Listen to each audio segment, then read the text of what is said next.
2300 വർഷങ്ങൾക്ക് മുൻപ് അരിസ്റ്റോട്ടിൽ എഴുതി. പ്രഗത്ഭരായ തത്വചിന്തകന്മാർ, രാഷ്ട്രീയക്കാർ, കവികൾ, കലാകാരന്മാർ എന്നിവർ വിഷാദികളാണ്. സമൂഹത്തിൽ പൊതുവെ ഒരു ധാരണയുണ്ട്, എഴുത്തുകാരും ചിന്തകന്മാരും അരക്കെറുക്കന്മാരാണെന്ന്. സമൂഹത്തിന്റെ കണ്ണിൽ കവികൾ വിഷാദ രോഗികളും ശാസ്ത്രജ്ഞർ മനോരോഗികളുമാണ്. സമൂഹത്തെ കുറ്റം പറഞ്ഞുകൂടാ. ഈ പറഞ്ഞ വിഭാഗങ്ങളിൽ സാധാരണയിൽ കവിഞ്ഞ് ഇത്തരം രോഗാവസ്ഥകൾ ഉണ്ട് എന്നുള്ളതാണ് സത്യം. പഠനങ്ങൾ തെളിയിക്കുന്നത് എഴുത്തുകാരും മാനസിക രോഗവും തമ്മിൽ വ്യക്തവും ശക്തവുമായ ബന്ധമുണ്ടെന്ന് തന്നെയാണ്. രണ്ടാം ലോക മഹായുദ്ധത്തിൽ ബ്രിട്ടനെ നയിച്ച വിൻസ്റ്റൺ ചർച്ചിലിന്റെ കാര്യമെടുക്കാം. അദ്ദേഹത്തിന് ബൈപ്പോളാർ രോഗമുണ്ടായിരുന്നു. ബൈപ്പോളാർ എന്ന് വെച്ചാൽ ഉന്മാദവും വിഷാദവും മാറി മാറി വരുന്ന രോഗാവസ്ഥയാണ്. വികാര താഴ്ചയും ഉയർച്ചയും മാറി മാറി വരും. അതിനിടയിൽ സാധാരണ അവസ്ഥ ഉണ്ടാവുകയും ഇല്ലാതിരിക്കുകയും ചെയ്യാം. വിൻസ്റ്റൺ ചർച്ചിൽ യുദ്ധകാലത്ത് ചങ്കൂറ്റത്തോടെ എടുത്ത പല തീരുമാനങ്ങൾക്കും പിന്നിൽ അദ്ദേഹത്തിന്റെ ഈ രോഗാവസ്ഥയായിരുന്നു. ഇതേപ്പറ്റി പറയുന്നത് എന്താണെന്ന് വെച്ച് കഴിഞ്ഞാൽ, അദ്ദേഹത്തിന് ബൈപ്പോളാർ രോഗം ഉണ്ടായിരുന്നില്ലെങ്കിൽ ബ്രിട്ടൻ യുദ്ധത്തിൽ ജയിക്കില്ലായിരുന്നു എന്നാണ്. ഇനി നോവലിസ്റ്റ് ഐലറ്റ് വാൾഡ്മാൻ പറയുന്നത് കേൾക്കാം. എനിക്ക് ബൈപ്പോളാർ ആണെന്ന് അറിഞ്ഞപ്പോൾ വല്ലാത്ത മനപ്രയാസവും ജാള്യതയും തോന്നി. പക്ഷെ പിന്നീട് ആലോചിച്ചപ്പോൾ ഇത് പ്രമേഹത്തെ പോലെ തന്നെയാണല്ലോ, ഒരു രോഗം, അതിലെന്താണ് ഇത്ര ജാള്യത തോന്നാനുള്ളത് എന്ന് മനസ്സിലായി. ഈ രോഗം കാരണമായിരിക്കാം കഥാബാഹ്യമായ എഴുത്തിൽ ഞാൻ കൂടുതൽ വ്യക്തിപരമായ കാര്യങ്ങൾ തുറന്നു പറയുന്നു എന്ന ആരോപണം വരുന്നത്.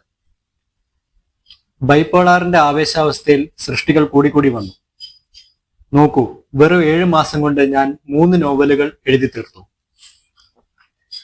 അവർ 7 മാസം കൊണ്ട് 3 നോവലുകൾ എഴുതാനിടയായത് അവർക്ക് ബൈപ്പോളാർ രോഗം ഉണ്ടായിരുന്നത് കൊണ്ടാണ്.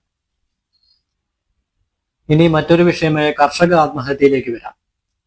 പത്രങ്ങളിലും ദൃശ്യമാധ്യമങ്ങളിലും കൂടി നമ്മൾ പലപ്പോഴും കാണാറുള്ള വാർത്തയാണ് കർഷകൻ കടബാധ്യത മൂലം ആത്മഹത്യ ചെയ്തു എന്നുള്ളത്. കൃഷി ചെയ്യുന്നവരിൽ സ്കിസോഫ്രീനിയ, വിഷാദം, ആത്മഹത്യയിലേക്ക് തള്ളിവിടുന്ന തരത്തിലുള്ള മദ്യപാനം എന്നിവയുണ്ടാകാം. ഇതായിരിക്കാം അവരെ ആത്മഹത്യയിലേക്ക് നയിച്ചത്. ഈ പ്രശ്നങ്ങൾ, ഈ വിഷയങ്ങളിലേക്ക് ആഴത്തിൽ കടക്കാതെ അതിനെയെല്ലാം കർഷക ആത്മഹത്യ എന്ന് മാത്രം പറഞ്ഞ് മാധ്യമങ്ങൾ ഒതുക്കി തീർക്കുന്നു. യഥാർത്ഥത്തിൽ വേണ്ട സമയത്ത് ചികിത്സ കിട്ടിയിരുന്നെങ്കിൽ ഈ കർഷകർ ആത്മഹത്യ ചെയ്യില്ലായിരുന്നു. കർഷക ആത്മഹത്യ എന്ന് പറഞ്ഞ മാധ്യമങ്ങളിലൂടെ വാർത്ത വരുമ്പോൾ അത് വിഷാദമുള്ള കർഷകനെ ആത്മഹത്യ ചെയ്യുന്നതിന് പ്രേരിപ്പിച്ചേക്കാം.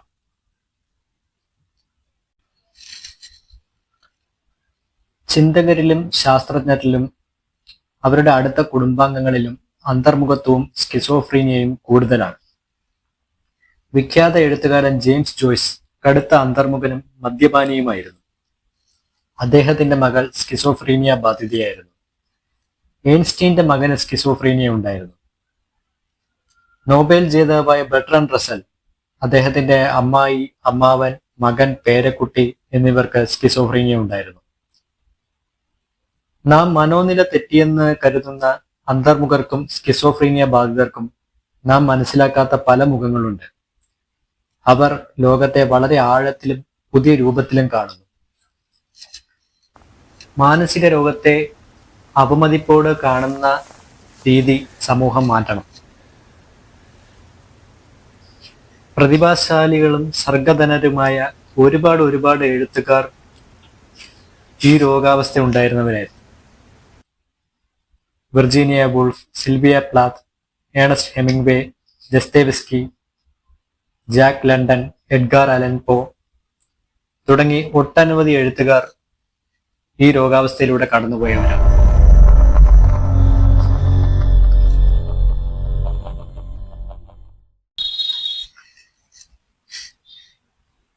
ഞാൻ ഈ വീഡിയോയിൽ പങ്കുവച്ച അറിവുകളെല്ലാം ഒരു പുസ്തകത്തിൽ നിന്ന് എടുത്തതാണ്. സൈക്കാട്രിസ്റ്റ് ഡോക്ടർ PK സുകുമാരൻ എഴുതിയ പുസ്തകമാണ്. പുസ്തകത്തിന്റെ പേര് സർഗപ്രതിഭകളുടെ വിഷാദോന്മാദം.